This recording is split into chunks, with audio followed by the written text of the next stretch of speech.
I'm Anna. And I'm Jake. So happy you're here with us again. Seriously, we love hanging out in your ears. Hanging out in your ears. I love that. Yeah, we're like two tiny English coaches just sitting in your headphones. Jake, you seem like you just stepped out of a comic book today, but I love your energy. What's the secret? Honestly, two things. Number one, I actually slept before midnight for once. And number two, I told myself this morning, okay, Jake, today we are not living on autopilot. Not on autopilot. I like that. So, no zombie Jake today? No zombie Jake today. I still love my coffee, of course, but I didn't want coffee to be my whole personality. I did a small stretch, opened the window, took a deep breath, and my brain was like, whoa, new life. That sounds nice. Meanwhile, I had one of those mornings where I argued with my alarm clock 3 times. But I did one small thing different. I listened to music instead of scrolling my phone. Music instead of scrolling, that's a really nice switch. Yeah, it felt softer, calmer. My brain woke up slowly, not with 100 notifications. See, that's already a tiny life upgrade. A tiny upgrade, but a real one. A tiny upgrade, but a real one. And that's actually part of our topic today. Yeah, because today we're not just talking about mornings, we're talking about your whole life, right? Totally. Today's topic is a big one. I had this quiet moment yesterday. I was looking out the window and I thought, why do some people totally flip their life and other people feel like they're walking in circles for years? Oh, I know that feeling. You see one person who used to struggle maybe with money, with confidence, with English, and suddenly they're glowing. New job, new energy, new life. And you think, wait, what did they do? What did I miss? Exactly. And then I thought about my own English journey. In the beginning, it felt like climbing a huge mountain. So many words, grammar, strange sounds. I felt tired just thinking about it. Same here. I used to believe if I just learn a big list of words, I'll be fluent. But later I understood it's not only about words, it's about your daily habits, your mindset, the way you think, and how you actually use English in real life. And then something clicked in my head. I thought, oh, life change works the same way. Most of the time, your life doesn't change from one dramatic movie moment. It changes from many small choices, day after day. Yes, tiny decisions repeated again and again. And those little decisions slowly build a new version of you. So today we'll talk about how to change your life one small step at a time in simple English with real examples. Yes, but before we go deeper into today's topic, we want to ask you for one tiny favor. Yeah, one small move for your finger and one big help for this podcast. Yeah, if you enjoy learning with us, please like this episode and subscribe to the channel. And we'd love to hear from you in the comments. You can write one simple sentence. Like, I'm your name from your country, and one small thing I want to change in my life is... And we really read your comments, and we love to know about you. They help us understand your life and your dreams. And when you write, your English brain has to work. Choose words, build a sentence. That's real practice, not just listening. All right, let's jump into today's topic. What it really means to change your life. And by the way, today's episode is a B1 level episode. So that means it's great for intermediate learners. The English is clear and simple, but still interesting and deep. Exactly. Not baby English, not super advanced English, something in the middle. And if you're a strong beginner, don't worry, you're still welcome here. Yeah, this episode is also safe for you. It can help you slowly move from beginner English to intermediate English. So wherever you are on your journey, you can stay, relax, and learn with us. And because we love vocabulary, we will highlight some bigger words and phrases from this episode. During the episode, we'll explain them naturally in the conversation. And at the end, we'll do a calm little word tour. We'll sit down, breathe, and explain each important word again with simple examples. So stay with us till the end. So, Anna, let's start with a simple question. If people really want to change their life, why does it feel so hard? Why is it so hard? Yeah, that's the big question. Change sounds beautiful, right? New start, new chapter, new life. But real life is different. Many people want change, but they feel stuck. Stuck. That's an important word. Stuck means you can't move. Like when your shoe is in the mud and you try to pull it out, but it doesn't move. Exactly. You try to move, but something holds you. So what is holding us? What makes us stuck? Let's look at a few big reasons. Okay, first big reason, and maybe you feel this too, is fear of failure. Fear of failure. Yes. Failure is when something does not work the way you want. Many people think, if I try and I fail, people will laugh, or I will disappoint myself, or I will prove that I'm not good enough. But they almost never ask the other question. If I try and I succeed, what could happen? Every person you see with a big change has a secret history of many small failures. Secret history of failures. I like that. They just decided that failure is part of the road, not the end of the road. Yeah, failure is part of the road, not the end. So that's our first big reason. The second reason is no clear direction. No clear direction, right. Direction here means knowing where to go, like having a map on your phone. Many people say, I want a better life, or I want to improve my English. But that sentence is too big, too blurry. Blurry means not clear, like a photo that is out of focus. You can kind of see something, but it's not sharp. So their dream is blurry, and their plan is also blurry. And when everything is blurry, people wait. They wait for a big, perfect master plan. And while they wait, nothing really changes. Yeah, that waiting room feeling. You're not moving, but time is. And that leads to our third big reason. Something that happens inside your own head. Negative self-talk. Negative self-talk. This is a strong one. Self-talk means how you talk to yourself in your head, the voice inside. Yeah, sentences like, I'm not smart enough. I'm not an English person. People like me never change. These lines are like poison in your brain. And if you hear that poison voice every day, of course you feel small, scared, and tired before you even start. Totally. And then there is another very common trap. Waiting for motivation.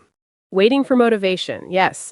People say, I'll start when I feel ready, or I'll practice English when I feel motivated. But in real life, motivation usually comes after you start, not before.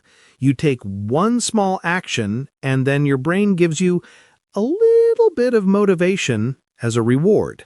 It's like first you move your legs, and then the energy comes. I remember this with exercise, actually. I was waiting and waiting for the perfect day to start running again. New month, new week, nice weather. Right, you were waiting for everything to be perfect. So what changed? I made a deal with myself. Just 5 minutes, not more. I went outside, walked a little, then ran a little. After that, I felt proud, just a little. And that small pride gave me the energy to do it again tomorrow. I had the same thing with English speaking. For a long time, I thought, my accent is bad, I will sound stupid. I waited to feel confident before speaking, and of course, that feeling never came. Yeah, the confidence never arrives first. So what did you do? I finally said, okay, I will sound silly, but I will speak anyway. I made mistakes, but each conversation made me a little braver. So if we put everything together, fear of failure, no clear direction, negative self-talk, and waiting for motivation. Fear, no direction, negative voice, and waiting. These are like invisible ropes around your body. Invisible means you can't see them, but they still hold you and make it hard to move. And step one of changing your life is to notice those ropes. You can't cut something you never see. Yeah, you can't cut something you never see. But when you start to see those ropes clearly, you can slowly begin to loosen them, and that's when change becomes possible. Okay, so we know why change is difficult. Now, the big question, how do we start to change? This is where small steps become powerful. Many people imagine change like a big explosion. Boom, new life. But real change is more like growing a plant. Yeah, you don't shout at the plant, grow now. Like, you give it water every day, a little sunlight, and time. Exactly. Those daily drops of water are like your small actions. They look tiny, but they add up. There is an idea that I really like, becoming just a little bit better every day, like 1% better. Add up is a nice phrasal verb here. It means many small things together become something big over time. For example, 5 minutes of English today doesn't look like much, but 5 minutes every day for 1 year, that's many hours. And habits are the engine behind that. A habit is something you do again and again, almost automatically. Like brushing your teeth, checking your phone in the morning, or hopefully listening to a podcast in English. Yes, there is a famous book called Atomic Habits by James Clear. He says that your habits slowly shape your identity. Identity is who you believe you are. Like if I read in English every night, even for 10 minutes, after some time, I start to think I am the kind of person who reads in English. And that idea about yourself makes it easier to continue. So what are some small habits our listeners can try? Maybe 1 page of an English book every night, or write 2 sentences about your day in English, or listen to this podcast while you cook or clean. Or one tiny mindset habit. Every time you say, I'm bad at English, you stop and change it to, I'm learning English. That is a small but powerful switch. The key idea from this part, tiny actions done again and again can secretly build a huge change in your life. Yes, you don't need a big dramatic plan. You just need one small action you repeat. Yeah, we already used the word mindset, so let's spend a little time there. Yes, mindset is the way you think about your abilities and your future. It's like the voice style inside your head. Is it kind and hopeful or painful and negative? There's a well-known idea, growth mindset and fixed mindset. With a growth mindset, you think, I can improve, I can learn. I'm not perfect, but I can get better. With a fixed mindset, you think, this is just who I am. I'm bad at languages. I can't change. And guess which one helps you more? Yeah, it's not a big mystery. And our brain also has a kind of filter system. The long name is Reticular Activating System, RAS. Don't worry about remembering the name, just understand the job.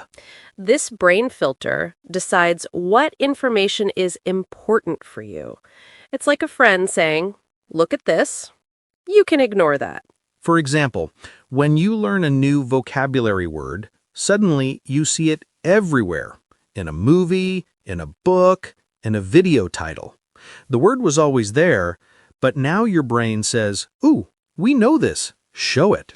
So if your inner voice is always saying, I can't, I can't, I can't, your brain will look for proof that you are right.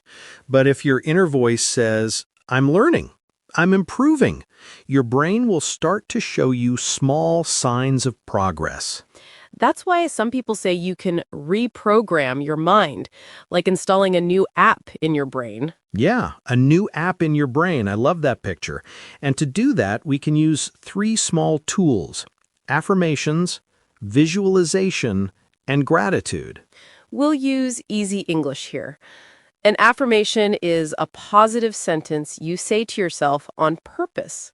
For example, I am getting better at English every week. Visualization is when you close your eyes and imagine yourself doing something well.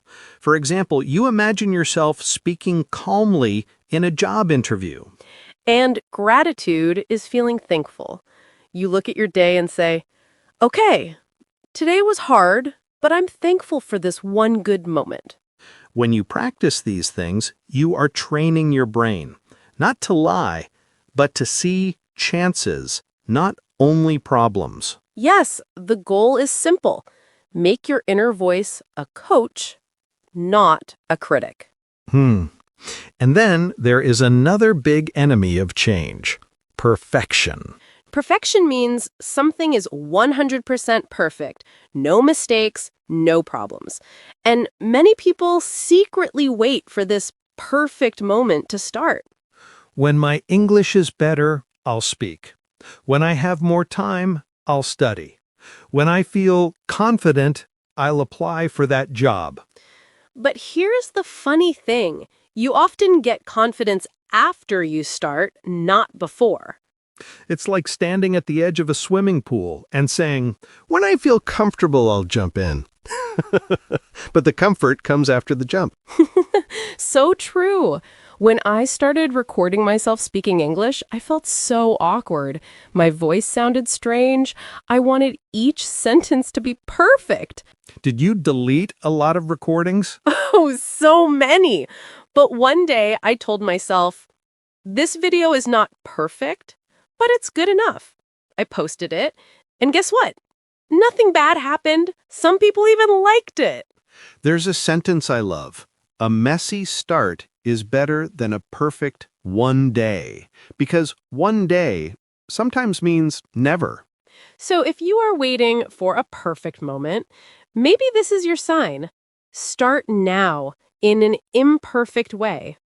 And don't think about changing everything. Just think, what is one simple action I can do today? Maybe send a short voice note in English. Maybe read a paragraph. Maybe write one email. Those imperfect actions slowly build something important: momentum. Remember, momentum is that moving energy that makes it easier to keep going. Once the bike is moving, you don't need as much force as the first push. So here is a micro challenge for you. Think of one thing you keep postponing and give it 5 minutes today. Just 5. Just 5 minutes, yes. It sounds small, but it can open a little door in your day. And there's one more piece we need to talk about if you want real change: your environment.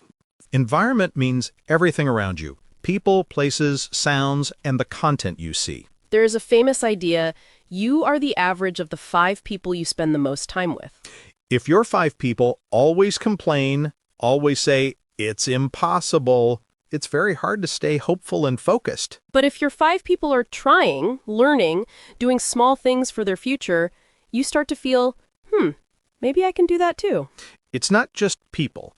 It's also the things you watch and listen to. Your information diet. I like that. Information diet. We know food can be healthy or unhealthy. Information is the same.